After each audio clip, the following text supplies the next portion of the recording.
Ooh, sunlight. No, you don't want to expose them to sunlight.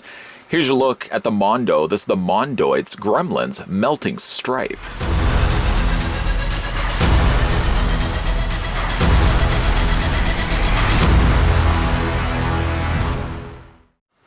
What are these things?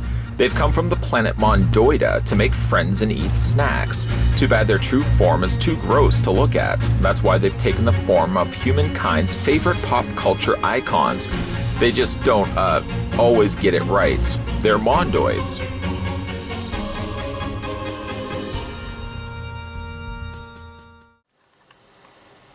Now, before we get disturbingly distracted by the sight of Stripe, the first thing we're going to do is figure out how tall it stands. I guess we'll put it right to the very top of what's left of its head and its ears.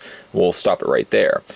While I'm also doing this, I'd like to send out a big thank you to the folks over at Mondo who are nice enough to send this my way. If you are in the market to pick up some Mondoids for yourself, I believe they are available right now. According to my trusty tape measure, you're looking at Stripe, what's left of them at least, to be at 3.1 inches in height. And in centimeters, that works out to be 7.8 centimeters tall. Moving this gruesome gremlin out of the way, we'll bring in the one that we had looked at before, just off camera here. Here is Jason Voorhees. We'll just slide him into frame. To their credit, well, Jason's credit at least, it seems there's a little bit more of him left versus Stripe here. Poor Stripe. There's so little of him left. Sunlight is such a bad idea. Sunlight's good for us. Sunlight's not so good for gremlins. The neat thing about the Mondoids, though, is that you can take the head, say, of Jason, which we've already had a look at. You can take the head of Stripe, and you can put Stripe's head on the body of Jason. And equally so, you can also take Jason's head. Well, you get the idea. The neat thing, again, about these Mondoids is that you can swap the heads out. So that this is series 1, of course, but when they are releasing later subsequent series, that's a lot of S's, you can also take those characters and switch them back and forth if you want. It's certainly a clever enough idea when you look at them, the fact that they are basically just sitting in their own goo. And that's what Stripe certainly is, as he does come on top of what's left of his body. It does also look like he's got all the little pods, of course. It kind of looks like the end of the film, doesn't he? Get wet and he starts sprouting before, of course, the sunlight kills him.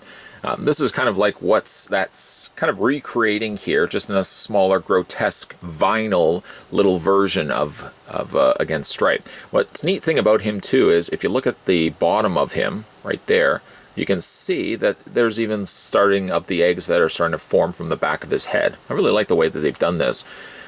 The head doesn't sit the most secure in place. I mean, not to say that you're going to be picking this up and shaking this around like you're rolling dice, but the head doesn't sit the most leveled, obviously, because they didn't want to sacrifice the gruesome sculpting that they managed to craft into this. I don't even know what's going on here. I can tell you that there's like the what's left of his bone-like arm and hand. Well, this one still is intact. There's a whole bunch of slime, goo, and other entrails sticking out for the body of the beast. We flip it upside down. We've got mondotees.com, and then again, just like made in China and stuff like that. But it's a really neat looking head sculpt. We'll go ahead and just put the body down, what's left of the body, and we'll look closely at the head sculpt. I mean, looking at the head sculpt, it kind of really reminds me again of Mad Balls. The stuff that we would be wanting to get as kids in the about mid to late 80s, I suppose. I would be frequently picking up stuff like this. My mom would immediately grab it, put it back down on the shelf and say, I'm not buying you that stuff. It's gruesome. This is, of course, now stuff that as an old adult with a little bit of income to boot, I can certainly be picking up really neat pieces like this and adding it to my collection. There's a lot of cool stuff going on here paint-wise for Stripe here as well. Not only do we have the trademark stripes, of course, with the trademark stripe up the middle, but he has a lot of cool colors of yellow, mustard yellows mixed with slightly warmer versions of that. Even like his eye, at least one of his eye, has been painted nicely in the red, with the one other eyeball hanging down, barely holding in place. There's slime where I didn't think slime could come out of a gremlin, and yet it's happening here on poor Stripe. I almost even feel bad looking at the state of Stripe. he's certainly seen better days. And I guess that's the calling card for the Mondoids. It's characters, pop culture characters, that have certainly seen better days. And again, the neat thing about these things is the fact that you can take the heads off without, of course, the sound effect, and you can swap it out with the other ones that we had a look at. In this case right now, Series 1, as far as I know, only consists of Stripe. Where's Jason's head? There's Jason's head right there. Only consists of Stripe and Jason. I'd be certainly curious to see what other pop culture icon characters from classic films could make their way into territory of the Mondoids. Of course, these aren't the real characters. I have to stress that. These are the Mondoids posing as characters. I have to really wonder too, what part of the character were they looking at? Basically the end of the movie, they said to themselves, this is a good look for Stripe. Not without, of course, a body or really the appendable digits or limbs to be able to move him around. I want to just take the form of a pile of goo with, of course, Stripe's head on top. Again, I really like these. Jason is going to actually come with the SNES or the NES version of Jason in the more classic colors of blue and purple. I can't help but wonder if they're going to do the exact same thing with Stripe. Maybe they're going to give us an alternate version of Stripe, something different.